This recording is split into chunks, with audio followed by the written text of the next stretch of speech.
This is the best president that the Philippines has ever had. Hindi ako nakikisali sa mga political issues, pero pag ito yung involved, talagang makikisali ako, at hindi lang ako. Majority of the Filipino people will get involved with this. Because this man is the only president who truly cares and look after the well-being of the Filipino people. He loves the Filipino people. So this arrest upset a lot, majority of the Filipino people.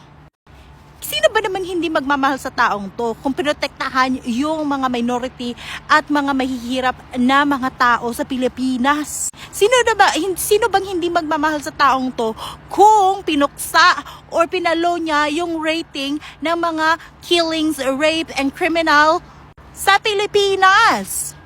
So now, me and the other millions of Filipino people stand with the former President Rodrigo Roa Duterte.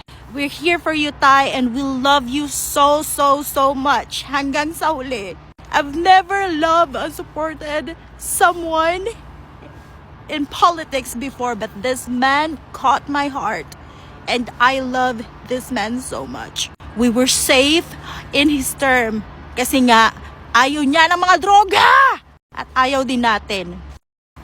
But this term, the administration now, nakikita nyo naman sa TV, nakikita nyo naman sa internet, yung mga patayan, yung mga rape, yung mga krimen sa Pilipinas, umangat. So, yeah, we were very upset. And Tay, we stand with you. We love you so much.